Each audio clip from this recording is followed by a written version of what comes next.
Alright, what's going on everybody? Welcome back to another video here on the channel, and today we're going to be talking about the developers over at Projekt Red and their basically horrible mismanagement of what was one of the most hyped up games probably in video game history. Obviously, I feel like people who play video games probably remember the launch of Cyberpunk 2077, regardless if you actually purchased the game or not. You know, maybe you just witnessed it, I guess, from the sidelines, but I feel like most people, at least in the gaming sphere, kind of understand what happened with the launch, how disastrous it was, how much of an impact it kind of made on the gaming industry. But today we're finally going to put it all in perspective after all this time has passed, after everything that's happened after the launch of Cyberpunk 2077, and actually we're going to talk about why this was a good thing. Now, I know that when you see these numbers and everything, especially if you're a fan of Projekt Red or even a fan of Cyberpunk 2077, you might just be stunned or like even a little bit mad that I'm saying that this is a good thing, but I think you really need to hear the message of this video out and listen to why this was actually a good thing. But if you didn't know, Projekt Red have not been doing so well after the launch of Cyberpunk 2077, at least financially. Their reputation has been not totally destroyed by the launch of Cyberpunk, but it definitely took a pretty severe hit, and a lot of people don't really trust them as much as they did. You gotta think back,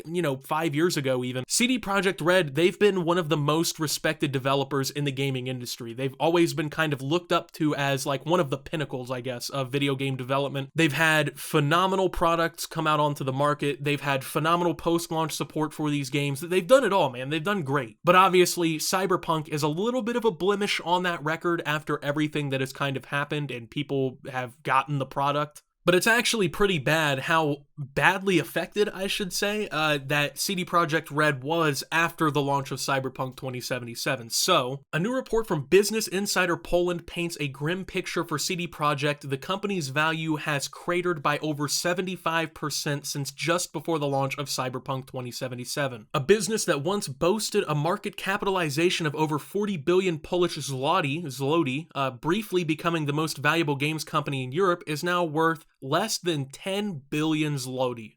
I'm just going to call it zloty. I don't know how to pronounce it. So, in the weeks leading up to Cyberpunk's launch, CDP shares were trading at around 400 zloty each, hitting 443 zloty a share, only 6 days before the game's release. The story since then has been one of sharp falls and brief plateaus, with Projekt Red shares and market cap having in value in the first few months of 2021, then almost halving again since the end of March this year. In simpler terms, this basically means that the reception of Cyberpunk 2077 and CD Projekt's subsequent firefighting of the problems has shorn off 5 years of the company's overall value. This is despite Cyberpunk 2077 selling almost 14 million copies in 2020 alone. Ever since launch, the developer has been largely focused on fixing problems with the game, mainly on console, it has to be said, and the multiplayer mode that was once promised is now not happening. Perhaps the most humiliating moment perception-wise was that Sony removed the game from the PlayStation Store and it's been subsequently returned. The company's post-Cyberpunk plummet has left its market cap trending around a level equivalent to its value in 2017. While it's probably to be expected that a game company's value would drop a bit after their much-hyped game finally released, the dizzying scale of CDP's fall can hardly be interpreted as anything but a result of Cyberpunk's mismanagement. So obviously they have been absolutely hammered financially after the launch of Cyberpunk and everything here. 75% and more is nothing to joke about. I want to go ahead and say before we really move further,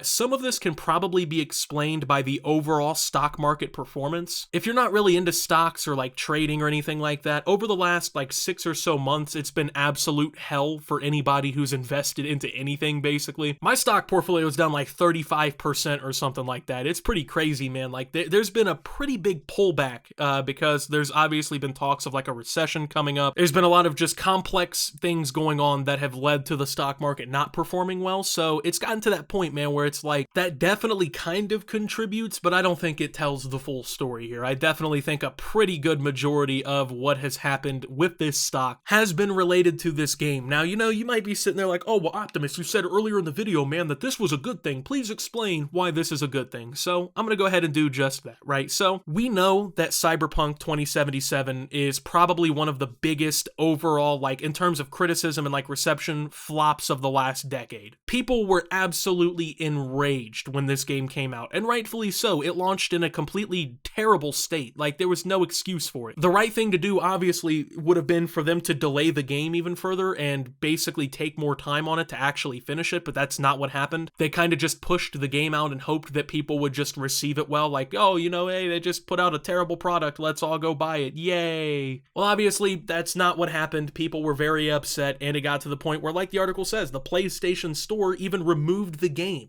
That barely ever happens, you know what I mean? Like, I can't think of one other instance where a game this big has just been removed from the store like that because it was in such a bad state. Now, the reason that I say this is such a good thing is because I'm hoping that this teaches all of these other AAA game developers a little bit of a lesson. I feel like it's an open secret that over the last few years, AAA titles have just been shit. The gaming industry has been in a massive rut. Like, I can legitimately think of less than 10 games that have come out like the last 3 years that I can say I thoroughly enjoyed. Most of the games that I've been playing recently have been me playing on an emulator for like the GameCube, Game Boy, PS2, or PS3. So I'm at the point where gaming for me is playing video games I grew up with. Like, literally the gameplay of this video is a game that came out, I don't know, I'm thinking I'm going to use Wind Waker for this video. So a game that came out in like 2001. That shouldn't have to be something you have to do in the video game industry. In an industry where so many products come out, there's so many respected publishers, there's so many different things to do, you should never have to worry about only playing emulated video games from 20 years ago, right? But that's where I'm at, and it's because of games like Cyberpunk. I was kind of excited for this game. I was like, man, this game looks like it's going to be fire. I'm looking forward to it. And of course, well, we know what happened. It was a disappointment. I still haven't really put any time into the game till this day because it pissed me off that badly, but I'm hoping that by seeing the stock price of this company completely fall through the floor after releasing such a mediocre product like that, that other game developers are going to look at it and be like, oh shit, we kind of can't do this anymore, right? Hopefully the other companies, when they see that when you drop something like this, your stock goes down 3/4, hopefully that's a little bit of a wake-up call to the industry, like, oh hey, maybe we should start focusing on making better products. Now, realistically, there's two different avenues of thought that you can go down if you're the CEO of a games company right now, right? You can either A, say,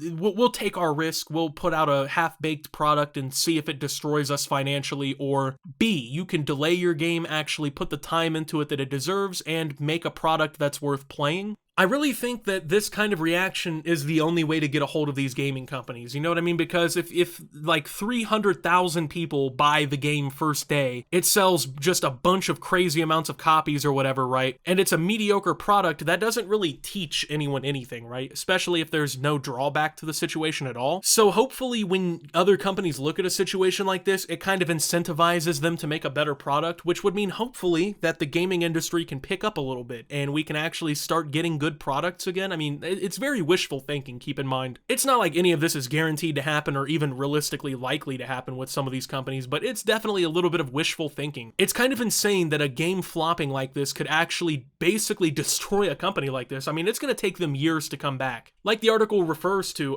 this basically put them at the same share value that they had in 2017, so it erased half a decade of progress for them. Anyway, with that being said though, thank you guys for watching. If you did enjoy, make sure to leave a like, subscribe if you're brand new around here on the channel, follow me over on Twitter and Twitch at @SubToOptimus. Make sure to check out Shoptimus down below. Thank you to my channel members, your support helps my channel tremendously, and until my next video guys, this is Optimus, well, talking about CD Projekt Red, and signing out.